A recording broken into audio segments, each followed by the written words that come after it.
श्रीकांत त्यागी Bharatiya Janata party का basic कार्यकर्ता था। उसके फोन माननीय मुख्यमंत्री जी के साथ, माननीय उप मुख्यमंत्री के साथ, माननीय राष्ट्रीय अध्यक्ष नड्डा जी के साथ और मानव मन नहीं कितने बड़े बड़े नेताओं के साथ है। इसलिए भारतीय जनता पार्टी अपने पाप का चादर किसी और पर डालने की नापाक कोशिश कर रही है। किसी ने क्या खूब कहा है, मोहब्बत हो गई पूरी, चलो अब जख्म गिनते हैं।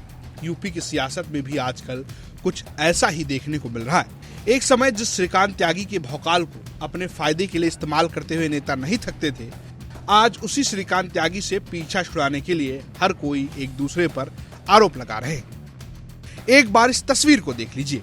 ये तस्वीर 8 जनवरी 2016 की, जिसमें श्रीकांत त्यागी और स्वामी प्रसाद मौर्य एक साथ दिख रहे हैं। ये वही साल था जब स्वामी प्रसाद मौर्य ने बसपा का दामन छोड़ बीजेपी से हाथ मिलाया था।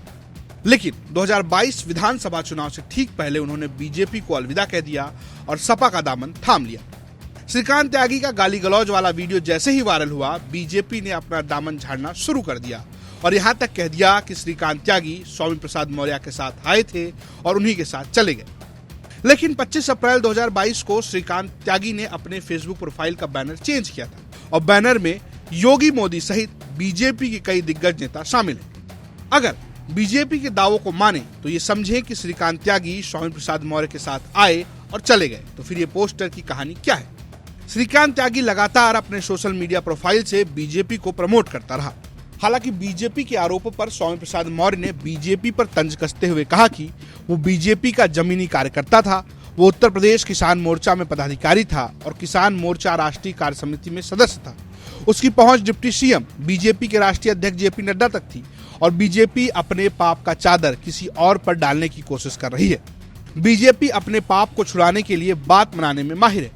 उन्होंने आगे कहा, जब देखा कि बीजेपी बदनाम हो रही है तो फिर ढूंढकर स्वामी प्रसाद मौर्य का नाम खोज लाए। हमको लगता है अभी भी स्वामी प्रसाद मौर्य के नाम का भय बीजेपी के नेताओं के दिल से नहीं गया है।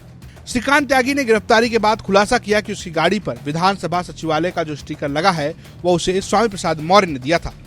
हालांकि स्वामी प्रसाद मौर्य भी इससे पल्ला झाड़ चुके हैं।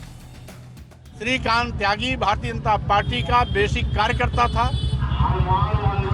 उत्तर प्रदेश किसान मोर्चा में पदाधिकारी था। किसान मोर्चा राष्ट्रीय कार्य समिति में सदस्य था।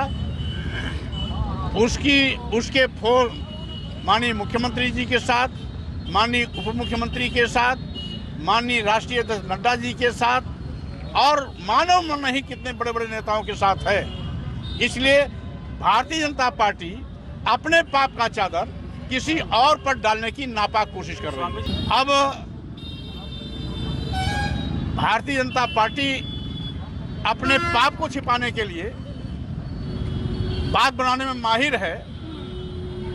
हजार झूठ बोल करके सच साबित करने की कोशिश में वो माहिर है और साथ ही साथ 4 दिन लगातार मीडिया के माध्यम से सारे नेताओं के साथ उनके पोस्ट को खोला गया है और जब देखा कि भाजपा बदनाम हो रही है तो ढूंढ फिर करके स्वामी प्रसाद मौर्य का नाम खोज लाए।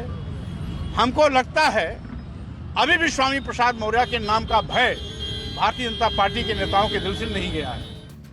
देवरिया से राम प्रताप सिंह की रिपोर्ट, यूपी तक।